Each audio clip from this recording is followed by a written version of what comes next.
વિદ્યાર્થી મિત્રો, very good morning to all of you. ધોરણ 12 ચેપ્ટર નંબર 13 એમાઇન સંયોજનોની અંદર આપણે ચર્ચા કરતા હતા અથવા તો વાત કરતા હતા એમાઇન સંયોજનની અંદર.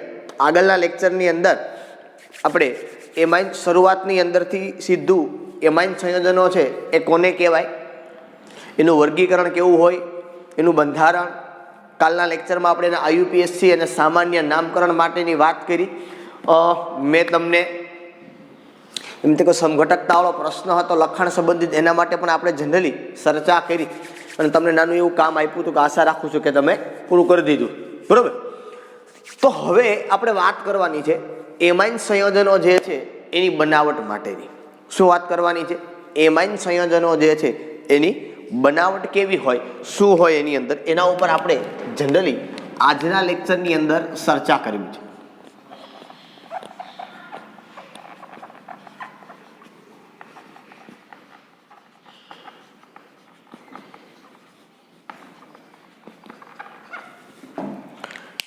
બરાબર.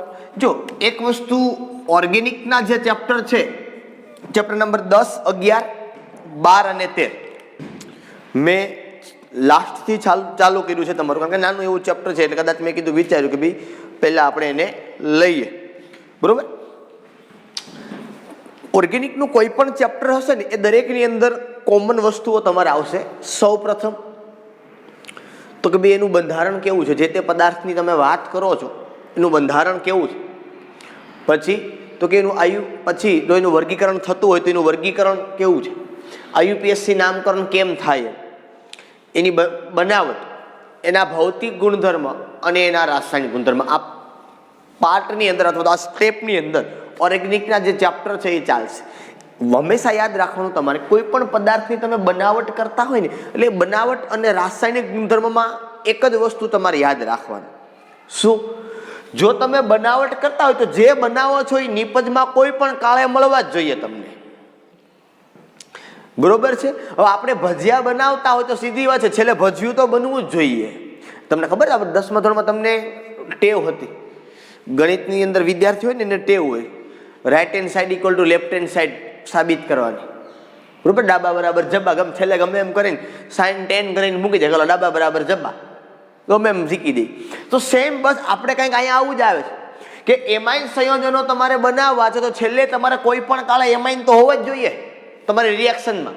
આગળ બસ જે હોય એટલે એવું ચાલે નહીં ખરેખર, પણ ટૂંકમાં આટલું કામ તો કરવાનું જ તમારે, બરોબર. કે ભાઈ અપ ટુ એન્ડ છેલ્લે તમારે કોઈ પણ રીતે એમાઇન જઈ લાવવાનો છે.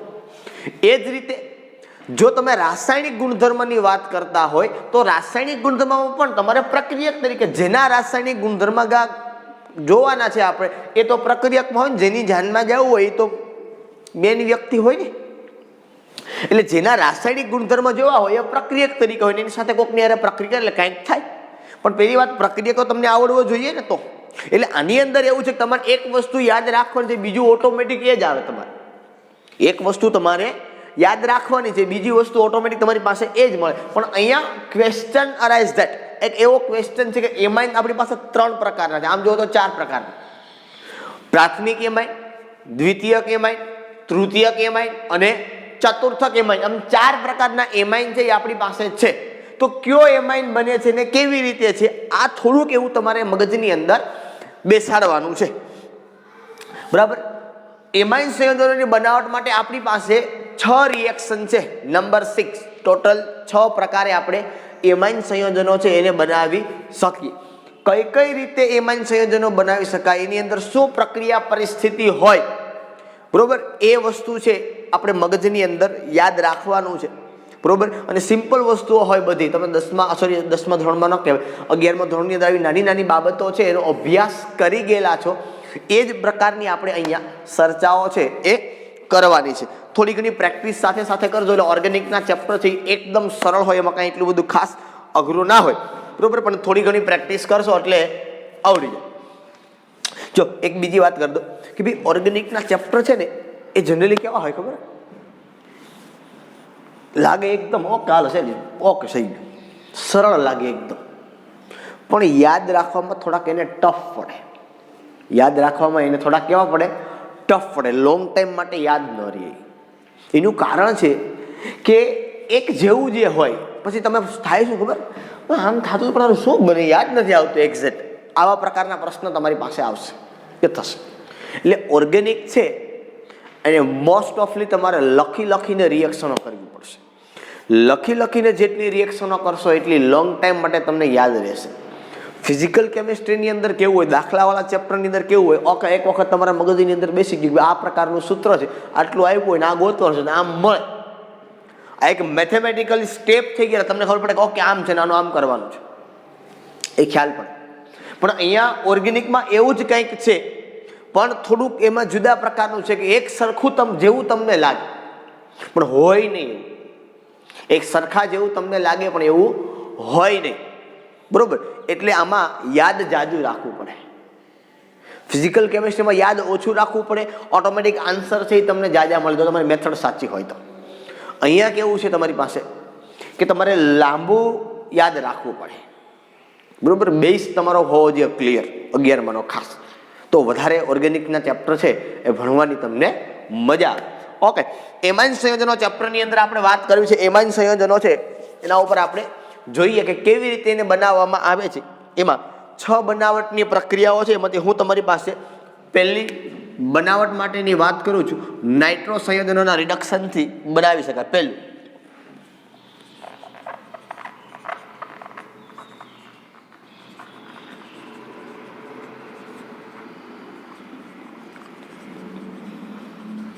પહેલું શું આપ્યું છે આપને?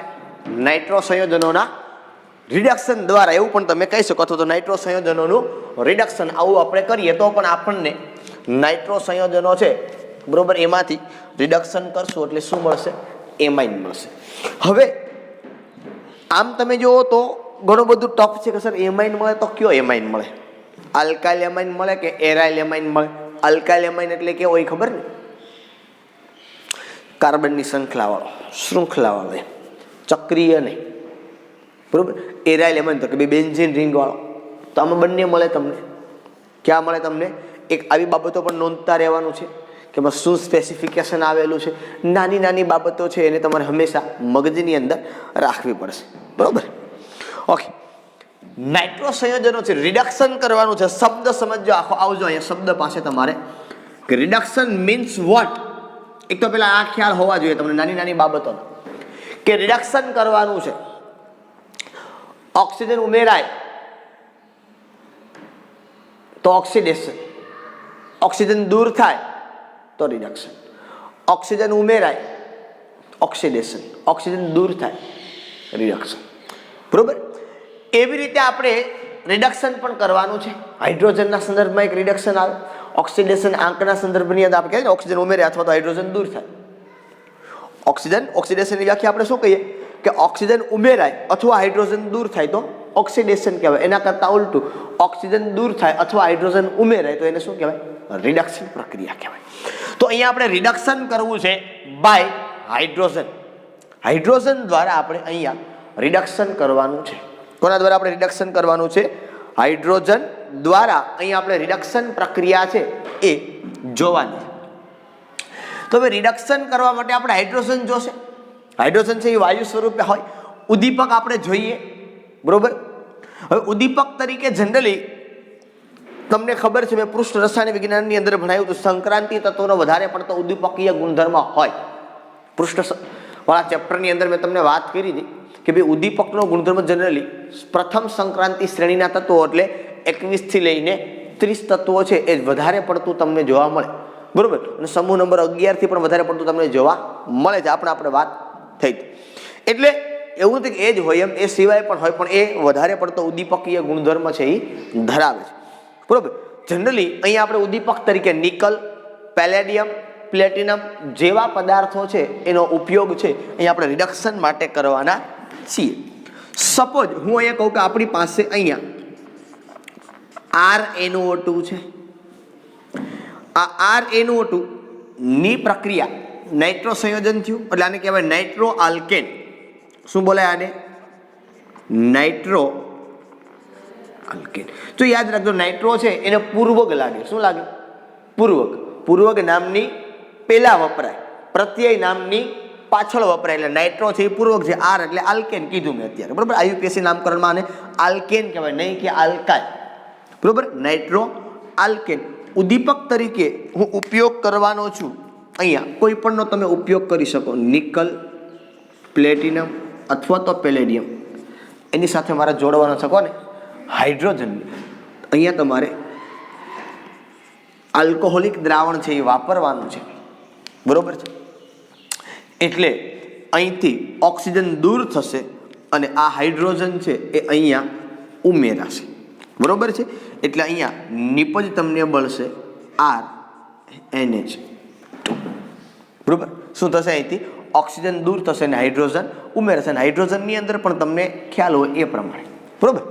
ચાલો, તો બાકીના ઓક્સિજન જે દૂર છે હાઇડ્રોજન સાથે જોડાઈને H2O તરીકે દૂર છે, પણ એની આપણે ચર્ચા કરતા નથી. એ જ પ્રમાણે માનો કે તમારી પાસે અહીંયા R લખ્યું બદલે હું આવું લખી શકું, CH3NO2, બરોબર. એક બીજી તમને પ્રક્રિયા પરિસ્થિતિ અહીંયા આપેલી છે, બરોબર. બીજી રીતે પણ કરી શકો તમે. આપ્યું છે SN પ્લસ HCl, ધાતુ પ્લસ એસિડ. અહીંયા પણ તમે કરી શકો Fe પ્લસ HCl, અથવા આની જગ્યા ઉપર તમે એનો ઉપયોગ કરી શકો, તો પણ તમને સેમ મળે. શું મળે? તો કે અહીંયા તમને મળે CH3NO2, સોરી ફોર ધેટ, અહીંયા મળશે CH3NH2. આને શું કહેશું આપણે? તો કે આને કહેવાય મિથેનેમાઇન, આને કહેવાય નાઇટ્રોમિથેન. આપણે સર આના દ્વારા કેમ બની શકે? ઓકે, અહીંયા તો હાઇડ્રોજન હતો. અહીંયા આનો શું ઉપયોગ? તો કે અહીંયા આ હાઇડ્રોજન છે, મેં હમણાં તમને બળતણ કોષમાં ભણાવ્યું હતું વિદ્યુત રસાયણમાં, કે આ હાઇડ્રોજન છે આની સાથે અથડાશે અને H+ છે એ ઉત્પન્ન કરશે, અને એસિડિક H+ કરવા માટે ઇથેનોલ છે એ આપણે રાખીએ છીએ, કારણ કે આલ્કોહોલ છે એ એસિડિક હોય, બરોબર. સેમ અહીંયા આપણે ધાતુ છે એની એસિડ સાથે પ્રક્રિયા કરીએ છીએ. માનો કે હું તમને પેલી આપું કે SN વત્તા HCl, તો અહીંથી તમે આવું લખી શકો કે SnCl4 પ્લસ H2. અહીંયા 4 છે તો અહીંયા હું 4 રાખું, તો અહીંયા શું છે 2H2. આપણે હાઇડ્રોજન વાયુ ઉત્પન્ન કરવો છે કોઈ પણ રીતે. અહીંયા આપણે હાઇડ્રોજન વાયુ છે એ ઉત્પન્ન કરવો છે, ને હાઇડ્રોજન વાયુ એક વખત ઉત્પન્ન થાય એટલે સતત તમે આ પ્રક્રિયા છે એ કરતા રહેશો. સેમ માનો કે Fe વાળી પ્રક્રિયા છે કે Fe વત્તા HCl હું લખું તો આમ પણ તમે કરી શકો કે FeCl2 પ્લસ અહીંયા લખી નાખો H2. તો અહીંયા આપણે તો ભાઈ શું જોઈએ છે કે ભાઈ આપણે હાઇડ્રોજન વાયુ છે એ કોઈ પણ રીતે આપણે જોઈએ છીએ, કારણ કે હાઇડ્રોજન વાયુ છે એ રિડક્શન કરવાનો છે, હાઇડ્રોજન ઉમેરાશે. અહીંયા કઈ રીતે રિડક્શન કરવાનું છે? હાઇડ્રોજન ઉમેરીને. કઈ રીતે રિડક્શન કરવાનું છે? આપણે અહીંયા હાઇડ્રોજન ઉમેરીને અહીંયા રિડક્શન છે એ આપણે કરવાનું છે. અહીંયા મેં R લખ્યું છે, અહીંયા CH3 લખ્યું છે. તમે અહીંયા બેન્ઝીન રિંગ છે એને વાપરીને પણ રિડક્શન કરી શકો છો. આ આપણે બેન્ઝીન રિંગ વાપરી, માનો કે મેં પ્રક્રિયા પરિસ્થિતિમાં તમે પછી આ વાપરો તો પણ ચાલે, બરોબર. નિકલ અથવા તો પ્લેટિનમ અથવા તો પેલેડિયમ અને પ્લસ હાઇડ્રોજન વાયુ અહીંયા દ્રાવણ રાખવાનું છે તમારે ઇથેનોલ, મતલબ એસિડિક આપણે રાખવાનું છે. અહીંયા એસિડ ઓલરેડી છે એટલે કોઈ પ્રશ્ન નથી. તો અહીંથી ઓક્સિજન છે એ દૂર થશે અને હાઇડ્રોજન છે એ અહીંયા આવશે, એટલે રિએક્શનની અંદર નિપજ તરીકે આપને મળશે અહીંયા NH2 અને બેન્ઝીન ઉપર NH2 આપણે એને કહીએ છીએ એનિલીન. શું કહીએ છીએ આપણે એને? એનિલીન, બરોબર. બેન્ઝીન ઉપર NH2. જો પછી ટેક્સ્ટ બુકમાં તમને અહીંયા આપ્યું છે બેન્ઝીનમાં પ્રથમ તમે કોઈ પણ સમૂહ મૂકો, તમે ગમે ત્યાં મૂકો તો ચાલે, એમાં કંઈ ખોટું નથી, કોઈ ચિંતા કરવાની જરૂરિયાત નથી. બરાબર. તમારે ટેક્સ્ટ બુકમાં અહીંયા મૂકો, તમે આમ લખો ને તો આને નાઇટ્રોબેન્ઝીન જ કહેવાય. તમે આમ લખો તો પણ આને શું કહેવાય? નાઇટ્રોબેન્ઝીન જ કહેવાય. જો તમે આમ લખો તો પણ આને નાઇટ્રોબેન્ઝીન જ કહેવાય, એની સામે કોઈ ઇસ્યુ નથી, બરોબર. અહીંયા લખો તો પણ ચાલે. તમે માનો કે ત્યાં ન લખો ને અહીંયા લખો તો આને પણ નાઇટ્રોબેન્ઝીન જ કહેવાય. હા, પછી માનો કે આની હારે આમ હું જોડી દઉં તો અહીંથી નંબર આપણને, કારણ કે 1, 2 અને 3 તો એકબીજાની મેટા પોઝિશન કહેવાય, કારણ કે 1, 2 પોઝિશન છે આને આપણે ઓર્થો એવું કહીએ છીએ. 1, 3 પોઝિશન છે આને આપણે કહીએ છીએ મેટા. માનો કે અહીંયા આવું હોય કાંઈક મને OH સમૂહ હોય તો આ એકબીજાના ઓર્થો કહેવાય. પછી 1,4 પોઝિશન મને અહીંયા કાંઈક હોય, મને અહીંયા પાછો OH હોય તો આ 1,4 હોય એને પેરા કહેવાય. પણ ઓર્થો, મેટા અને પેરા આ નામ છે એ સામાન્ય નામકરણમાં વપરાય. અને 1, 2, 1, 3 અને 1, 4 આ ક્યાં વપરાય? IUPACમાં. આપણે કેવું હોય, માનો ખાલી અહીં 1, 3 ઉપર છે, ક્યાં છે? ખાલી 1, 3 ઉપર છે તો આપણે શું કહેવાય? અને કેવું હોય તો 1, 3 ડાયનાઇટ્રોબેન્ઝીન આવું કહેવાય. શું કહેવાય? 1, 3 ડાયનાઇટ્રોબેન્ઝીન. આ IUPAC.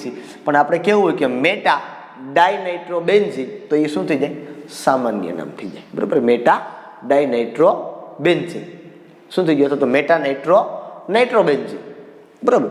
એ સામાન્ય છે. ટૂંકમાં ઓર્થો, મેટા અને પેરા શબ્દ તમે વાપરો એટલે સામાન્ય નામ કહેવાય. એના બદલે ઓર્થો એટલે 1, 2 તમે જો 1, 2 પોઝિશનથી કયો એને એ 2 ક્લોરો એવું કહો કે ભાઈ 2 ક્લોરો નાઇટ્રોબેન્ઝીન. માનો કે અહીંયા ક્લોરીન સમૂહ હોય, 2 નંબર ઉપર ક્લોરીન હોય તો આપણે શું કહેવાય એને કે 2 ક્લોરો નાઇટ્રોબેન્ઝીન. બરાબર? તો એ IUPAC નામ છે. પણ એના બદલે એમ કહ્યું તમે ઓર્થો ક્લોરો નાઇટ્રોબેન્ઝીન તો એ સામાન્ય નામ થયું. Is it clear?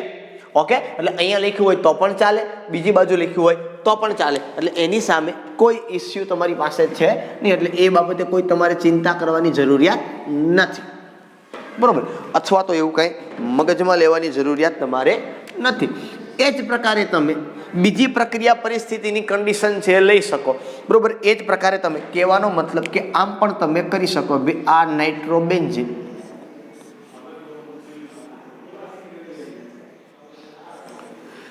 બરોબર, એમાં જ તમે પ્રક્રિયા પરિસ્થિતિમાં મેં તમને કીધું એમ કે તમે અહીંયા આવું લખો તો પણ ચાલે. SN plus HCl. SN એટલે ટીન. બરોબર? અથવા તો Fe પ્લસ HCl. બરોબર? અહીંયા તમને મળશે NH2. કારણ કે ખબર પડી, હવે મેં તમને સમજાવ્યું કે ભાઈ એના દ્વારા હાઇડ્રોજન વાયુ છે એ છૂટો પડે. અને કહી દઈએ આપણે એની લી. જો બીજી વાત હું તમને કહું કે જ્યારે ક્યારે તમે ઓર્ગેનિકની રિએક્શનો લખો છો ઓર્ગેનિક કેમિસ્ટ્રીની અંદર, બરોબર, ત્યારે બેન્ઝીન હોય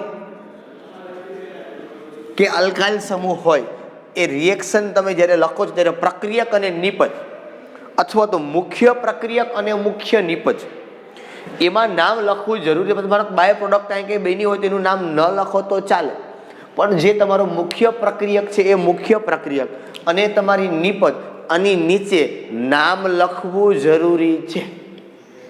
બરોબર? સર હવે તો ખબર જ હોય ને છતાં પણ લખવું જરૂરી છે.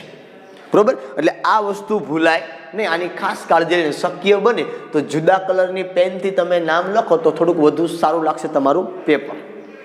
બ્લુ કલરથી તમે રિએક્શન લખી હોય અને નીચે બ્લેક કલરથી તમે નામ લખ્યું હોય, તમે ભલે બે જ પેનનો યુઝ કરી શકો. બરાબર? તો થોડુંક વ્યવસ્થિત સારું તમારું પેપર લાગે. સામેવાળા શિક્ષકને પેપર સારું લાગશે તો માર્ક વધુ આપશે કોઈ પણ.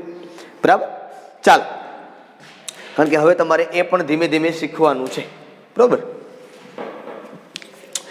હવે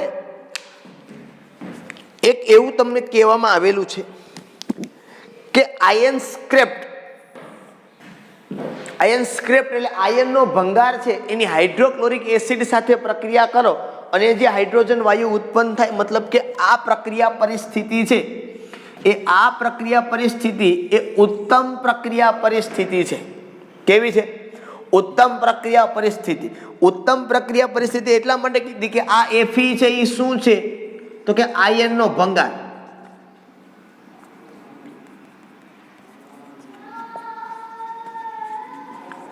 આ આયનનો ભંગાર છે એની હાઇડ્રોક્લોરિક એસિડ આરે પ્રક્રિયા કરી લઈને FeCl2 મળ્યું અને એ FeCl2 ની અને હાઇડ્રોજન વાયુ સાથે પ્રક્રિયા હાઇડ્રોજન વાયુ એને મળ્યું.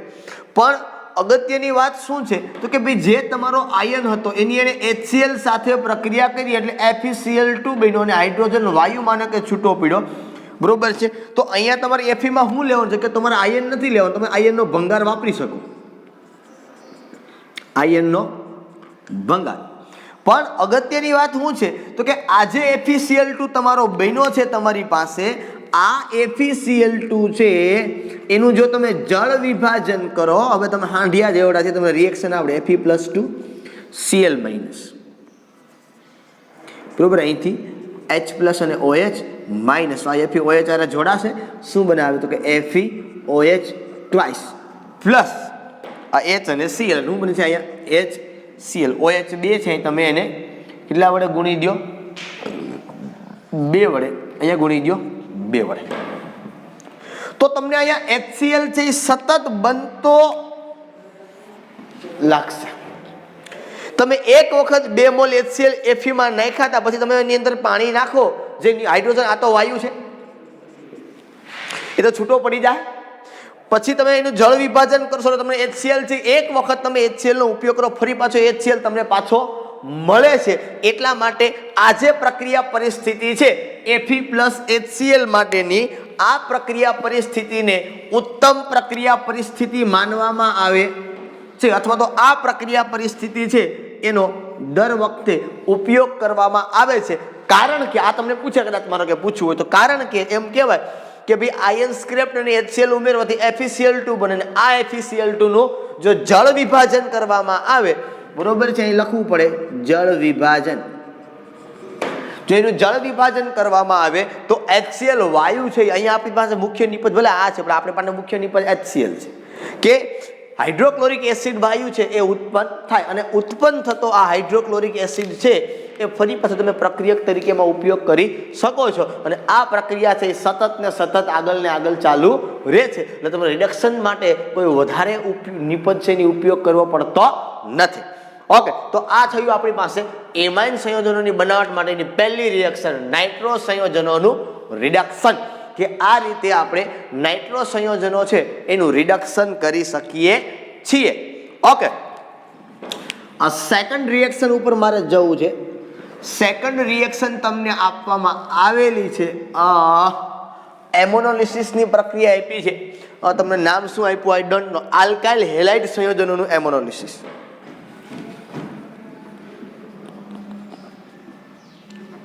આલ્કાઇલ હેલાઇડ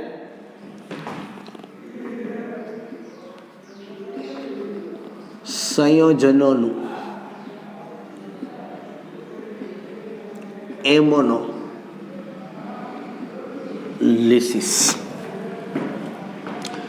ઓકે, સૌ પ્રથમ મગજની અંદર પ્રશ્ન આવે, શું આવે? શબ્દ સમજવાનો, આલ્કાઇલ હેલાઇડ. હું તમને સીધો રિએક્શનમાં મૂકતો દઉં સ્ટેપ બાય સ્ટેપ.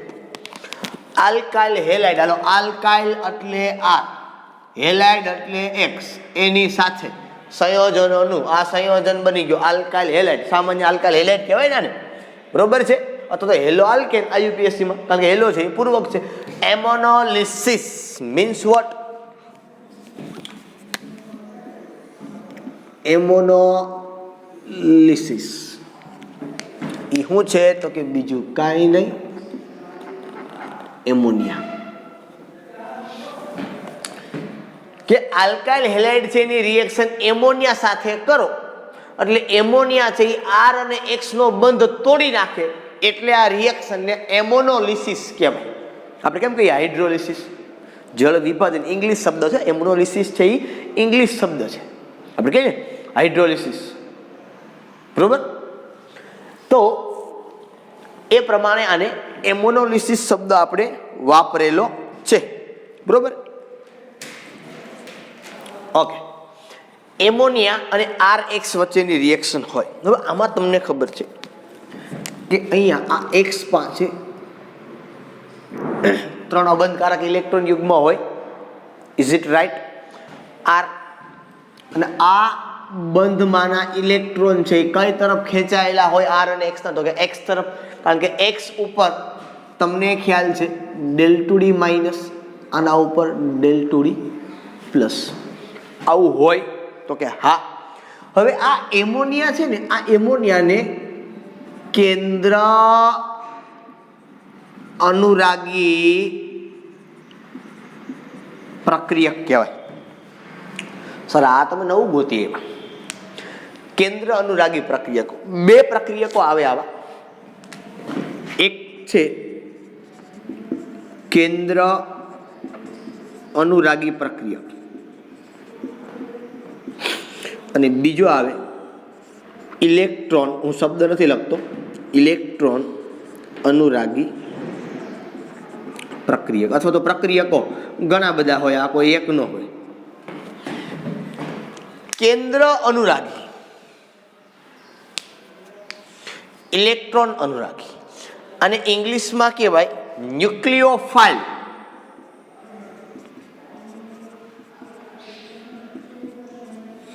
અને ઇંગ્લિશમાં કહેવાય ઇલેક્ટ્રોફાઇલ. તમે જોઈ આ ફાઇલનો સ્પેલિંગ શું છે અહીંયા, હો ઓલી ફાઇલ નથી. કેન્દ્ર અનુરાગી પ્રક્રિયકો એટલે કેવા? તો કે કેન્દ્ર અનુરાગી, અનુરાગી એટલે અનુસરવું, કેન્દ્રને અનુસરે એવા. કેન્દ્રમાં કેવો વીજભાર હોય કે તો કે ધન, તો એને કોણ અનુસરે તો કે ઋણ. એનો મતલબ આવો, લુઈસ બેઝ, લુઈસ બેઝમાં બે હોય, એક ઋણ ઘટકો અને બીજા હોય તટસ્થ અણુઓ કે જે ઇલેક્ટ્રોન યુગ્મ ધરાવે. એ તો સીધી વાત છે. લુઈસ બેઝ એટલે શું? તો કે ઇલેક્ટ્રોન યુગ્મનું દાન કરે, એની પાસે હોય તો જ દાન કરે. એટલે તટસ્થ અણુઓ કે જે ઇલેક્ટ્રોન યુગ્મ ધરાવે એવા. તો સીધી વાત, કેન્દ્ર અનુરાગીનો મતલબ શું છે? કેન્દ્ર પ્રત્યે કોણ આકર્ષણ કરે, કેન્દ્રમાં કેવો વીજભાર? તો કે કેન્દ્રમાં વીજભાર ધન, પરમાણુ કેન્દ્રમાં હો કેવો વીજભાર હોય તો કે ધન. તો કેન્દ્રને કોણ અનુસરે તો કે ઋણ, બરોબર. અથવા તો તટસ્થ અણુ કેવા? તો કે જેની પાસે ઇલેક્ટ્રોન યુગ્મ હોય એ કેન્દ્ર તરફ આકર્ષે, કારણ કે ઇલેક્ટ્રોન યુગ્મ છે એનો મતલબ એની પાસે ઋણ વીજભાર છે ને, બરોબર છે. હવે એના કરતા ઉલટું, ઇલેક્ટ્રોન અનુરાગી, આપણે કામ નથી એનો પણ શબ્દ સાથે સાથે સમજાવી દો. ઇલેક્ટ્રોન અનુરાગી, ઇલેક્ટ્રોન પાસે કેવો વીજભાર? તો કે દુનિયા જાણે, ઋણ. તો એ કોને અનુસરે? તો કે ધનને. તો કે કેવા? તો કે લુઈસ એસિડ. તો કે અહીંયા બે આવે, તો કે ધન આયન, અથવા તો કેવા? તો કે તટસ્થ અણુઓ, બરોબર. અહીંયા ખબર પડી જાય તમને કે એની પાસે ઇલેક્ટ્રોન યુગ્મ હોય નહીં, બરોબર છે. તો કહેવાનો મતલબ અહીંયા તમારે જોવાનું છે, કેન્દ્ર અનુરાગી પ્રક્રિયકો એટલે બીજું કાંઈ તમારે જોવાનું નથી, એ લુઈસ બેઝ છે. ઇલેક્ટ્રોન અનુરાગી પ્રક્રિયકો એટલે તો કે એ લુઈસ એસિડ છે. આવું તમે કદાચ મારા ખ્યાલથી IUPSC ઓલું ચેપ્ટર જ્યારે તમે ભણતા સાહેબ પાસે, ત્યારે તમે આ બાબતની અભ્યાસ થઈ કર્યો હશે, લુઈસ બેઝ અને લુઈસ એસિડ માટેની, બરોબર. ઓકે, કદાચ લાંબો સમય થઈ ગયો એટલે મને એમ હતું કે તમને કદાચ ભૂલાઈ ગયું. ખબર હોય કેન્દ્ર અનુરાગી પ્રક્રિયા, એનો મતલબ શું થયો? અને જનરલી NU આવી રીતે દર્શાવે. કેવી રીતે ખબર? NU, અને આની ઉપર ઇલેક્ટ્રોન યુગ્મ. શું કામ? તો કે ભાઈ ન્યુક્લિયોફાઇલ છે, કેવા? તો એની પાસે ઇલેક્ટ્રોન યુગ્મ હોય એટલે એને NU તરીકે દર્શાવે જનરલી, બરોબર. અથવા તો એમ છે કે NU માઇનસ, બરોબર. એટલે ખબર પડી કે બંને વસ્તુ, ભાઈ ઋણ ઘટક હોય ને ઇલેક્ટ્રોન યુગ્મ એની પાસે હોય, એટલે એને જનરલી શું કહેવાય? કેન્દ્ર અનુરાગી પ્રક્રિયકો, બરોબર. હવે એમોનિયા છે એ કેન્દ્ર અનુરાગી પ્રક્રિયક છે, કારણ કે એની પાસે ઇલેક્ટ્રોન યુગ્મ છે, અને આ ઇલેક્ટ્રોન યુગ્મ દ્વારા એ આ બંધને શું કરી શકે? તોડી શકે. હવે જો એક વસ્તુ તમે વિચારવાની છે તમારે, શું અહીંયા થાય નેચરલી, તો કે આ ઇલેક્ટ્રોન યુગ્મ જે છે એ આ ઇલેક્ટ્રોન યુગ્મ છે આખું કોણ ખેંચીને વહી જાય? તો કે આ ઇલેક્ટ્રોન યુગ્મ X ખેંચીને વહી જાય, R ઉપર ડેલ્ટા પ્લસ. એટલે આ ઇલેક્ટ્રોન યુગ્મ છે એ કોની સાથે જોડાય? તો કે R સાથે. તો અહીંયા તમે જોવો કે રિએક્શન થાય શું? તો કે અહીંયા રિએક્શન થાય આ એની સાથે સીધું હવે કોણ જોડાઈ ગયું? તો કે એની સાથે જોડાણું NH3. પણ હવે એની પાસે ઇલેક્ટ્રોન યુગ્મ નથી, અને ઇલેક્ટ્રોન યુગ્મનું દાન કર્યું, એની ઉપર ચાર્જ આવે પોઝિટિવ. હંમેશા યાદ રાખજો, કારણ કે બંધ જ્યારે બને ને, આ બંધ કેવો બન્યો ખબર છે? સવર્ગ સહસંયોજક બંધ. જ્યારે બંધ હંમેશા બને ત્યારે એક એક ઇલેક્ટ્રોનની ભાગીદારી થાય તો ચાલે, પણ અહીંયા શું થયું? તો કે બે ઇલેક્ટ્રોનનું દાન છે આ એમોનિયાએ કર્યું. કોને કર્યું? તો કે R ને. કારણ કે આ બંધ જ્યારે તૂટે R અને X વચ્ચેનો, તમને ખબર છે કે હેલોજન છે એ આ R નો ઇલેક્ટ્રોન લઈને વહી જાય, કારણ કે એની વિદ્યુત ઋણતા વધુ છે. આ અભ્યાસ આપણે આગળના ચેપ્ટરની અંદર કે આગળ આપણે ઘણી વખત કર્યા છીએ, બરોબર. તો અહીંયા RNH3 પ્લસ આવે. હવે આ એમોનિયા પ્લસ બન્યો એટલે શું થાય ખબર છે? તો કે આ હેલોજન છે એ એમોનિયાને ઇલેક્ટ્રોન યુગ્મનું દાન કરશે, એટલે હવે અહીંયા આની હારે જોડાશે કોણ? તો કે X. એની ઉપર કેવો ચાર્જ આવશે? તો કે માઇનસ. હું કામે માઇનસ લખ્યો મેં? બંધ નથી બન્યો આની હારે, આ X માઇનસ છે એની હારે જોડાયેલો છે, કારણ કે આ પ્લસ છે, આખો ભાગ છે એ કેવો છે? પ્લસ. આ X માઇનસ એની હારે આ ધન આયન થયો, આ ઋણ આયન થયો, બરોબર. બંધ બન્યો નથી. ઓકે, તો આ x માઇનસ છે આ પોઝિટિવ સાથે જોડાયેલો રે. આ માઇનસ શું કામ છે? અહીંયા ડેલ્ટા માઇનસ છે, અહીંયા મેં પ્યોર માઇનસ લખ્યો. શું કામ? તો કે આ ઇલેક્ટ્રોન છે r નો એ x એ હવે લઈ લીધો. આને કહેવાય એમોનિયમ ક્ષાર. આવું નામ આપી શકું હું. શું અપાય આને? એમોનિયમ ક્ષાર. કારણ કે ધન આયન છે એટલે EM લગાડ્યું મેં. સોડિયમ, પોટેશિયમ, કેલ્શિયમ એમ લખ્યું મેં અહીંયા એમોનિયમ. બરોબર. અને આને તમે લખી શકો આલ્કાઇલ હેલાઇડ.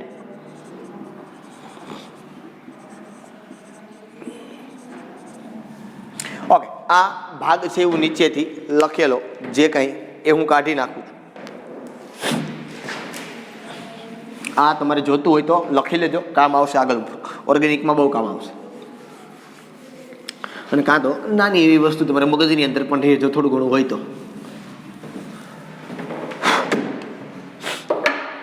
ઓકે, હવે એમોનોલિસિસની આપણે પ્રક્રિયા કરવી છે અને એમાઇન આપણે બનાવવો છે આમાં. અથવા તો આપણો મૂળ હેતુ તો એ છે શું? એમાઇન સંયોજનોની બનાવટ કરવાનો. એટલે આપણો મૂળ હેતુ છે એમાઇન સંયોજનો છે એ કઈ રીતે આપણી સાથે આપણી પાસેથી બનશે. હવે અહીંયા આ જે એમાઇન સંયોજનો છે ને એ બે રીતે તમે જનરલી બનાવી શકો છો. એક પહેલી વાત કેમ બનશે હમણાં તમને સમજાવું કે પ્રક્રિયા કેમ તે સમજાવી કે આલ્કાઇલ હેલાઇડ છે એની હું એમોનિયા સાથે પ્રક્રિયા કરું. જો હું વધુ પ્રમાણ લઉં એમોનિયાનું તો શું થાય? જો હું વધુ પ્રમાણ એમોનિયાનું લઉં તો અહીંથી આવું થાય R. હવે તમને ખબર પડે કેમ કોની યાર જોડાય છે. બરોબર. R NH2 બને અને વત્તા અહીંથી હાઇડ્રોજન અને અહીંથી હેલોજન. અહીંથી હાઇડ્રોજન એક, અહીંથી એક હેલોજન HX તરીકે છૂટું પડે. આ જે બને એ પ્રાથમિક એમાઇન બને. કયો બને? પ્રાથમિક એમાઇન. પ્રાથમિક એમાઇન તમે ત્યારે જ બનાવી શકો જ્યારે આલ્કાઇલ હેલાઇડમાં એમોનિયાનું પ્રમાણ વધુ હોય તો.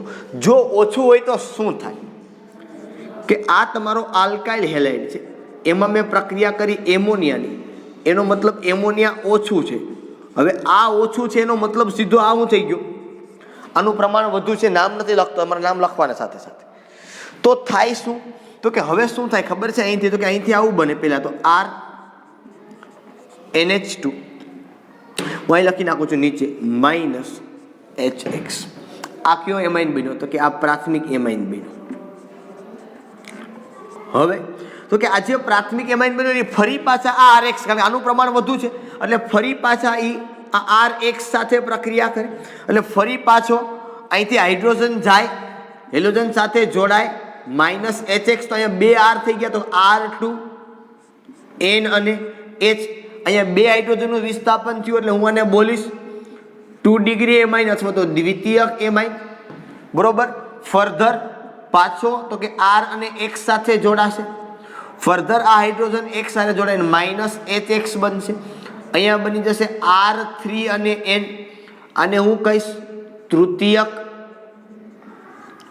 એમાઇન. ફરી પાછો આની સાથે કોણ જોડાશે? RX. પણ હવે જો કે અહીંયા હાઇડ્રોજન નથી તેની હારે જોડેલો. હવે આખો ભાગ આની હારે જોડાઈ જશે એટલે શું થશે અહીંયા? તો કે R4, અહીંયા N ઉપર પોઝિટિવ. અહીંયા ક્યાંથી જોડાશે? તો કે અહીંયા જે R છે એ R કઈ રીતે જોડાશે? તો કે આ R આ ઇલેક્ટ્રોન યુગ્મ સાથે બંધ બનાવશે N પ્લસ અને અહીંયા X માઇનસ. આને કહેવાય ચતુર્થક એમોનિયમ ક્ષાર. શું બોલાય એને? ચતુર્થક એમોનિયમ ક્ષાર. બરોબર. આની તકલીફ શું છે? તો કે જો તમે અહીંયા આનું મિશ્રણમાં વધુ પ્રમાણ લીધું હોય, કોનું? અથવા તો એમોનિયાનું ઓછું પ્રમાણ, એનો સીધો મતલબ થાય કે આલ્કાઇલ હેલાઇડનું વધુ પ્રમાણ હોય તો તમે 4 મિશ્રણ મળે.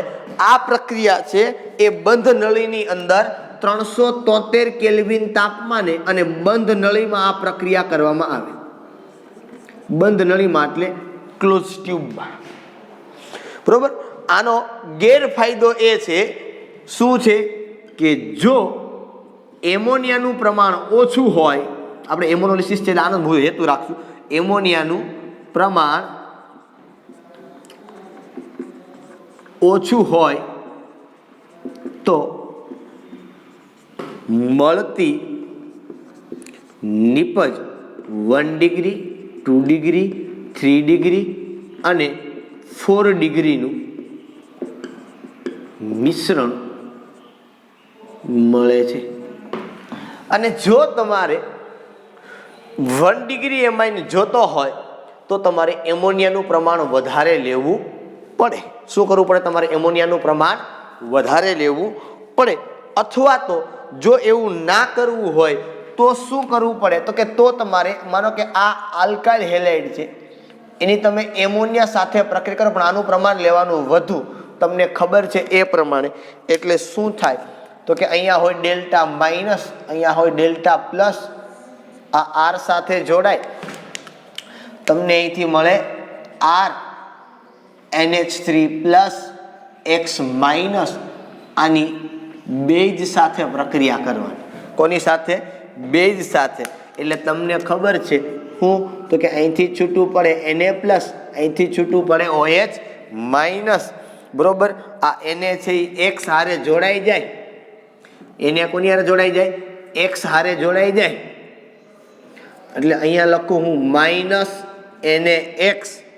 આ OH છે એ એક H હારે જોડે જાય એટલે માઇનસ H2O અને વધે અહીંયા RNH2.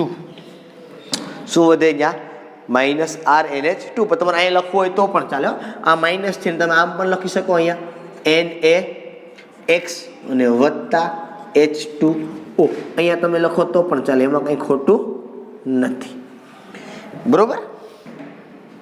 ચાલો, તો આ પ્રમાણે પણ તમને મળી શકે. અને આ મળે શું મળે? તો કે આ મળે તમને મળે 1 ડિગ્રી એમાઇન. શું મળે તમને? એ 1 ડિગ્રી એમાઇન. તો કહેવાનો આખો મતલબ એ છે કે આની ખાસ તમારે આનો ડ્રોબેક છે એ યાદ રાખવાનો છે. આ પ્રક્રિયા પણ તમે અહીંયા જ કરી શકો 373 કેલ્વિન તાપમાને અને બંધ નળીમાં. બરાબર છે કે આ રિએક્શનની અંદર ખાસ આ એનો ડ્રોબેક છે કે આ એની ગેરફાયદો છે. બરોબર? કે જો તમે એમોનિયાનું પ્રમાણ ઓછું લીધું હોય તો તમને જે મળતી નિપજ છે એ 4 ડિગ્રી એમાઇનનું શું મળશે? મિશ્રણ મળશે. જો તમારે 1 ડિગ્રી જ એમાઇન લેવો તો તમારે એમોનિયાનું પ્રમાણ વધુ લેવું પડે. અથવા તો જે તમે વધુ એમોનિયા લીધો છે અને પછી એની અંદર બેઝ સાથે તમે પ્રક્રિયા કરી નાખો એની, તો તમને રિએક્શન છે એ પ્રમાણે 1 ડિગ્રી એમાઇન છે એનું મળે. ઓકે, આપણે અહીંયા આર નહીં કીધું સર, તમે અમે કીધું હતું એમ કે શું અહીંયા આલ્કાઇલમાં જ બને કે એરાઇલમાં બને, શેમાં બને? ઓકે, એની ઉપર ચર્ચા કરીએ આપણે. તો એના માટે આ બે ભાગને હું કાઢી નાખું છું. આ પહેલી રિએક્શન કાઢું છું આખી નાઇટ્રો આલ્કેન વાળી.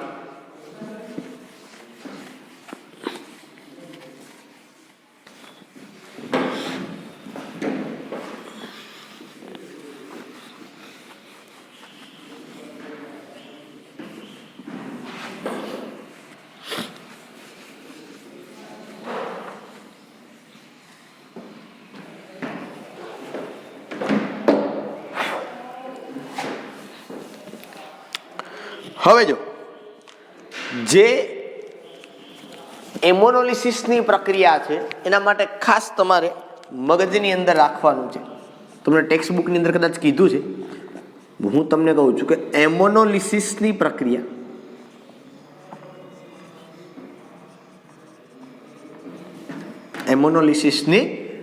પ્રક્રિયા આલ્કાઇલ અથવા બેન્ઝાઇલ હેલાઇડ સાથે સરળ છે, જ્યારે એરાઇલ હેલાઇડ સાથે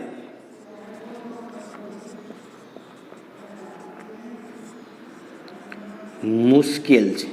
જો નથી થતી એનો એવો મતલબ નથી, થાય છે ખરી, પણ કેવી છે? એરાઇલ હેલાઇડ સાથે મુશ્કેલ છે. તમને ટેક્સ્ટ બુકમાં એરાઇલ હેલાઇડ સાથેની રિએક્શન આપી નથી, બરોબર, પણ એવું કીધું છે કે મુશ્કેલ છે. બરાબર છે.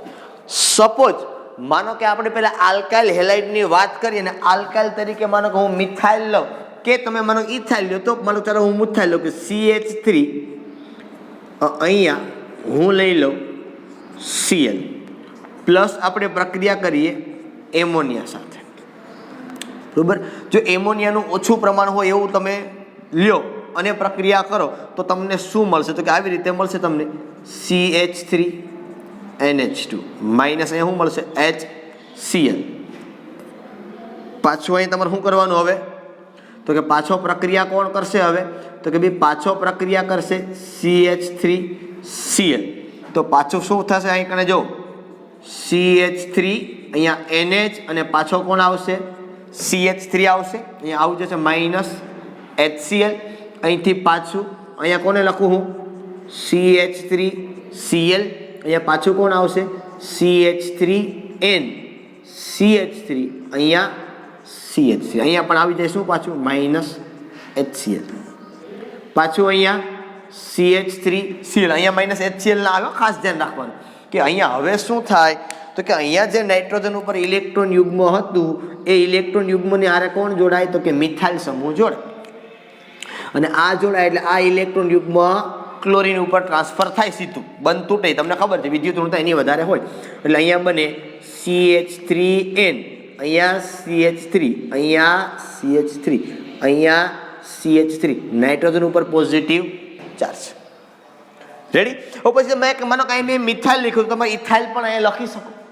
તમે શું લખી શકો? અહીંયા ઇથાઇલ પણ તમે અહીંયા લખી શકો, એમાં કંઈ ખોટું નથી, બરોબર છે. એવી જ રીતે મેં કીધું તમને બેન્ઝાઇલ હેલાઇડ આપે.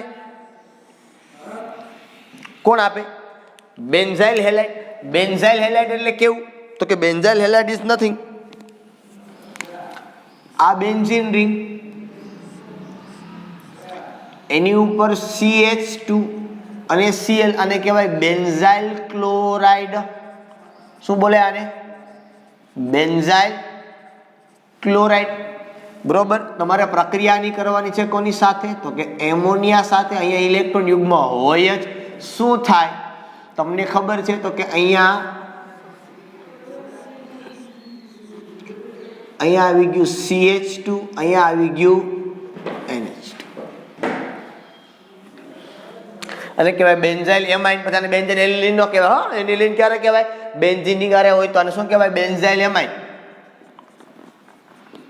બેન્ઝાઇલ એમાઇન,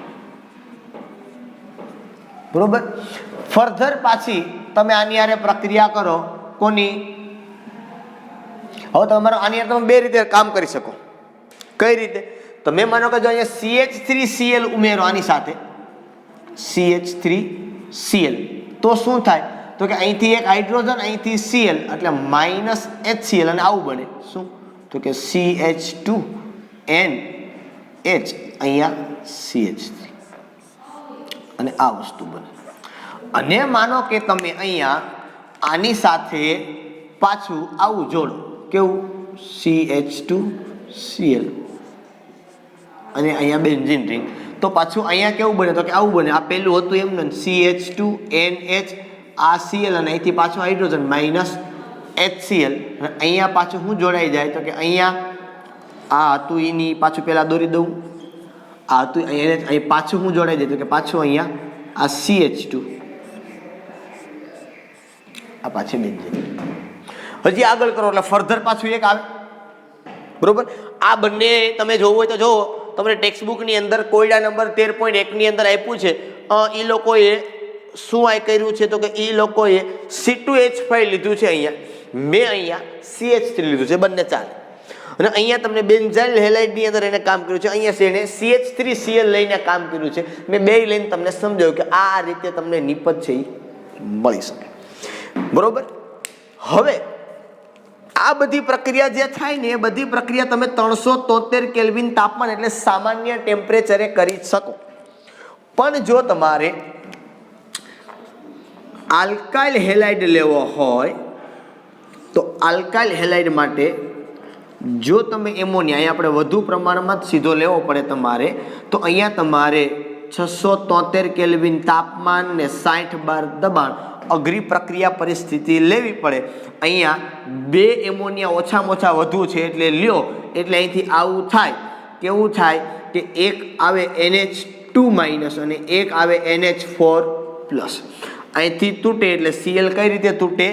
માઇનસ રીતે. આ Cl માઇનસ સીધો કોની હારે જોડાય?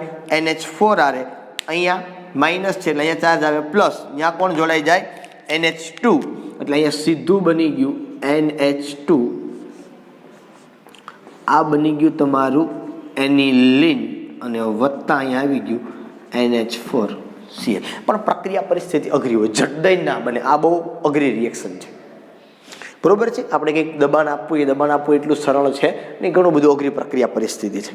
હવે ફરી પાછો પ્રશ્ન લાગે કે સર આલ્કાઇલ હેલાઇડ કીધું અહીંયા X તરીકે, તો હવે માનો કે અહીંયા R હોય અને X હોય, બરોબર. X તરીકે Cl હોય, Br હોય, I હોય, કોણ હોય? વધુ સરળતા ક્યાં? તો કે એક વસ્તુ ખાસ તમારે યાદ રાખવાની છે કે આના માટે સરળતાના ક્રમમાં Ri, પછી RBr અને પછી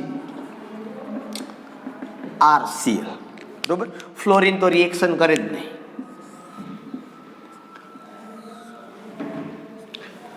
શા માટે? તો કે ભાઈ સર I છે એનો પરમાણુ ક્રમાંક ખૂબ મોટો 53 છે, એટલું પરમાણુ કદ મોટું, લાઈનથી આ બંધ તોડવામાં સરળતા પડે R અને I વચ્ચેનો. એના કરતા નાનો બ્રોમિન નંબર 35, એના કરતા ક્લોરીન નંબર 17. ઓલું તો સાવ નાનો થઈને કેન્દ્રની સાવ નજીક આવી જાય. એ બંધ છે એકદમ નજીક આવે, કારણ કે જેમ મોટો એમ આ બે વચ્ચેનું અંતર મોટું થાય ને. જેમ આનું કદ મોટું એમ કેન્દ્રથી અંતર વધુ થાય, અને આને જોડાય તો મોટો થાય ને છૂટો ફટાફટ પડે. અહીંયા તમે જાતા જાઓ એમ નાનો થાય, એટલે કેન્દ્રની નજીક હોય એટલે વિદ્યુત ઋણતા પણ પાછી એની વધારે થાય, ઝડપથી બંધ એનો તૂટે નહીં. એટલે તમને એમોનોલિસિસ પ્રક્રિયાની અંદર ઘણી વખત MCQ ની અંદર માત્ર ને માત્ર ખાલી ને ખાલી ક્રમ પૂછી નાખે છે કે આલ્કાઇલ હેલાઇડ માટે એ પ્રક્રિયા પરિસ્થિતિ માટે સરળતાનો ક્રમ શું?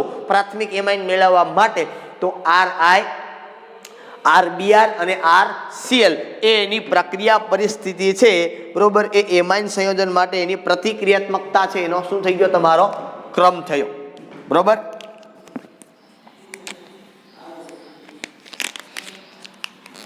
પ્રક્રિયા કરવાની વૃત્તિ એટલે પ્રતિક્રિયાત્મકતા,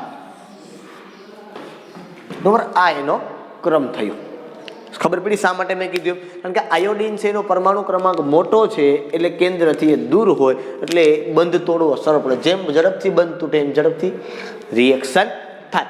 તો આ પ્રક્રિયા થઈ આપણી પાસે એમોનોલિસિસ, બરોબર છે. આ બે પ્રક્રિયા તમારી ટેક્સ્ટબુકમાં પ્રક્રિયા આપી નથી, જૂના સિલેબસની અંદર પ્રક્રિયા આવતી. તમારી ટેક્સ્ટબુકની અંદર સ્પષ્ટપણે કીધું છે કે આ પ્રક્રિયા છે જનરલી આલ્કાઇલ અથવા તો બેન્ઝાઇલ હેલાઇડ સાથે થાય છે.